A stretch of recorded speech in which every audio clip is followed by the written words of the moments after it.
Hello students, your next topic is elements of analysis model. तो what are the different elements? उसके क्या है, किसके ऊपर वो डिपेंड रहता है? There are two approaches for this structure modeling, analysis modeling. First one is your structured analysis.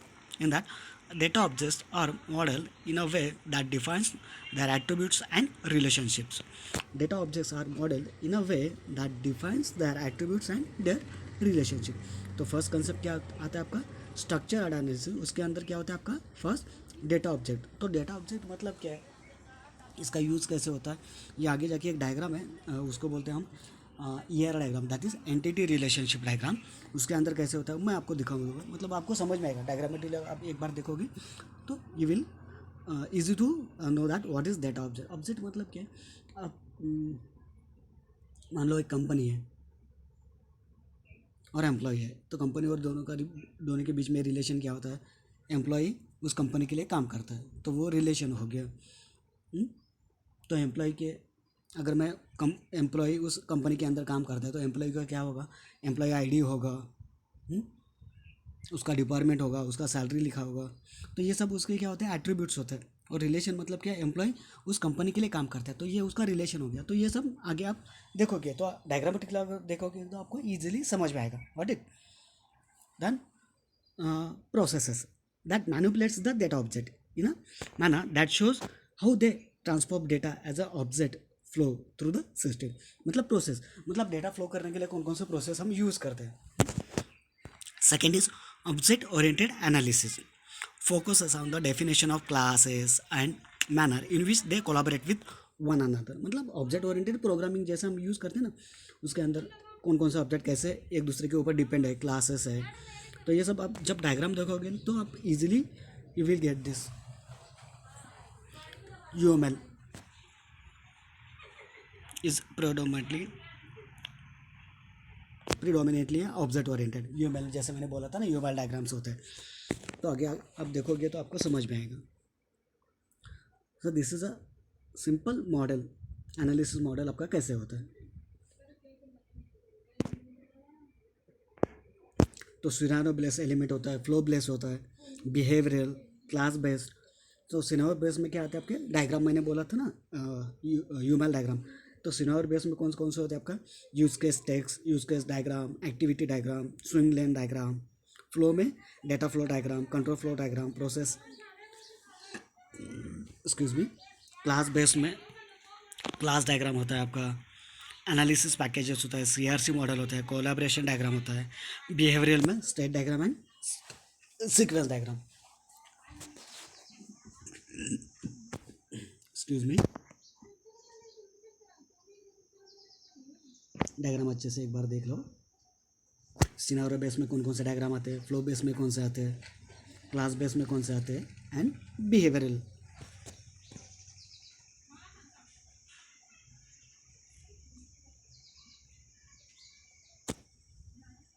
Okay, next. तो फर्स्ट सिनारियो बेस में मैंने जैसे बोला था ना आपको, यूज केस डायग्राम. तो what is use case diagram. तो इसमें क्या होता है, यूज एंड केसेस ऐसे रहते हैं. तो यूज में एक्टर जो होते हैं वो हम यहाँ पे आप देख रहे हो, मैं थोड़ा बड़ा कर दूंगा एक एग्जांपल थ्रू. सिस्टम एडमिनिस्ट्रेटर है, होम ओनर है. तो ये एक्टर होते हैं इसके अंदर. जो इक्लिप्स शेप में होता है वो होते हैं आपके केसेस. ये आपके सेंसर वगैरह, ये हार्डवेयर वगैरह जो आप यूज़ करते हो उसको बॉक्स में रखते हैं. तो basically what is use case, how external actors interact with the system. ये किसके थ्रू हमको पता चलता है, through use case diagram. Then functional, how software functions are processed in the system, that is flow chart, activity diagram वगैरह. And last is activity can be represented by many different level of abstractions.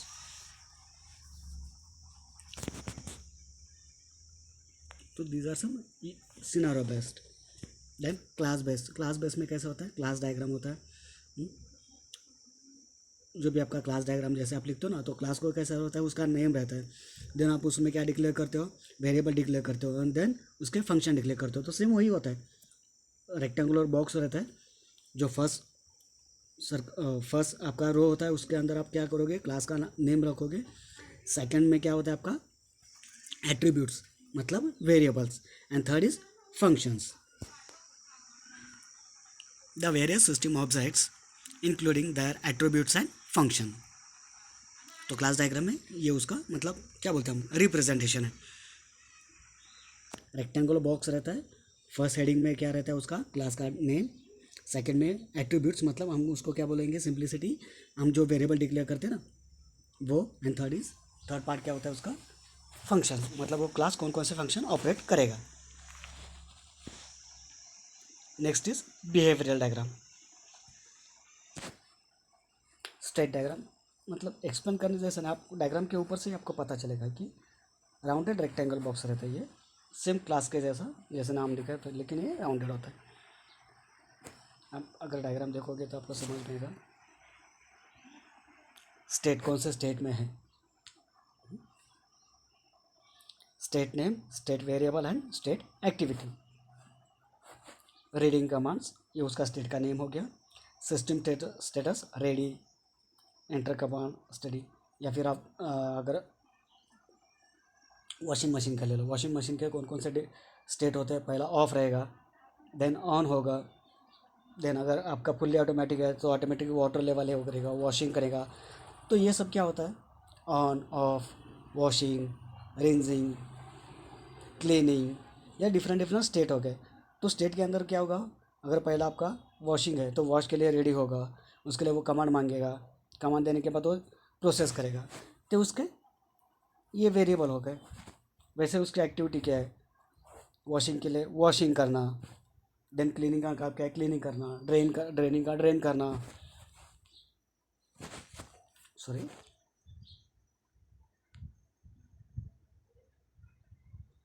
तो इसमें क्या होता है, behavioural elements मतलब कैसे, how the system behaves, system कैसे काम करता है, behaves in response to different events, मतलब स्टेट डायग्राम। एक स्टेट से दूसरे स्टेट वो कैसे जाता है, क्या करता है।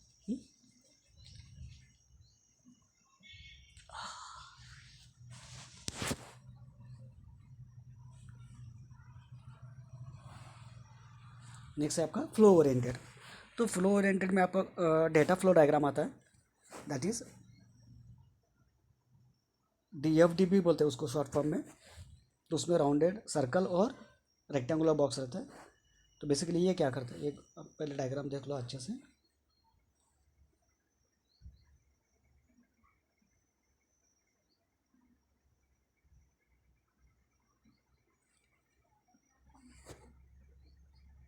ठीक है, flow oriented elements, how information is transformed as if flows through system, that is data flow diagram. System accepts the inputs in a variety of forms, applies the function to transform it and produce output in a variety of forms. मतलब input low, system input लेता है, उसके ऊपर functions apply कराता है and output display करता है। तो एक जगह पे आपका क्या होगा, इनपुट रहेगा, एक जगह पे आपका सिस्टम रहेगा, और लास्ट में क्या होगा आपका आउटपुट।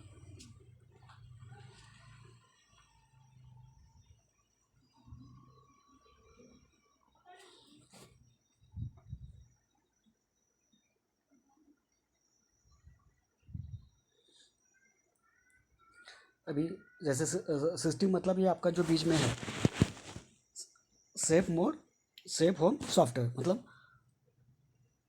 कैसा है, आपके घर को आप सेव करना चाहते हो, अलार्म अगर कुछ हो गया, मान लो अगर आग लग गई तो आप अलार्म सेट करना चाहते हो, तो उसके लिए आप आपने क्या क्या मान लो घर में आपने अलार्म सेट किया, या फिर आप मूवीज़ में भी देखा होगा, या फिर मॉल में देखा होगा, जगह जगह पे अगर कहीं पे आग लग गई तो वहाँ पे सेंसर ग्लो होते हैं। तो वो कैसे करते हैं, ये सॉफ्टवेयर थ्रू होता है। तो सॉफ्टवेयर का काम क्या होता है, सेंसर, तो सेंसर उसको क्या करता है, इनपुट देता है, तो सॉफ्टवेयर वो इनपुट चेक करता है और उसके ऊपर से क्या करेगा, फिर आपको अलार्म ग्लो करेगा, अगर आग लग गई है, फायर लगा है, तो वो अलार्म सेट करेगा। ऐसे एक simple example, got it.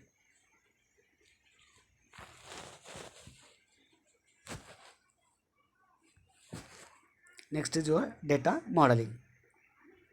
Analysis model often begin with the data modeling. Data model consists of three interrelated piece of information: data object, attribute and relationship. जैसे कि मैंने बोला था, डेटा ऑब्जेक्ट में, डेटा मॉडल में क्या क्या पार्ट आता है आपका?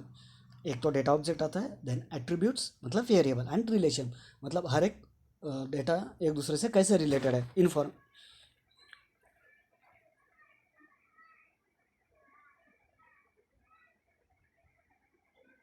मतलब अगर सिंपल एक अगर एग्जांपल हो गया तो आप मान लो आप कल क्लास में दो दो स्टूडेंट्स हैं, दोनों का नाम होगा, हम्म, तो नाम, दोनों को रोल नंबर होगा, हम्म, तो ये उनके एट्रीब्यूट्स हो गए, दोनों का नाम, वो दोनों मतलब खुद ऑब्जेक्ट हो गए, और दोनों में रिलेशन क्या है, फ्रेंडशिप। तो रिलेशन क्या दोनों के अंदर, फ्रेंडशिप का। तो ये सब क्या हो गया, डेटा मॉडलिंग का पार्ट आता है। तो उसमें से जो स्टूडेंट्स होते हैं वो क्या होगा, आपका डेटा ऑब्जेक्ट होगा, उसका नाम, उसका रोल नंबर क्या होगा, उसके एट्रीब्यूट्स हो गए, और दोनों का रिलेशन जो होता है फ्रेंडशिप का, उसको क्या बोलते हैं, रिलेशनशिप। तो डेटा मॉडलिंग के अंदर क्या क्या पार्ट्स आते हैं? First one is your data object, second is attribute, and third one is your relationship. Got it?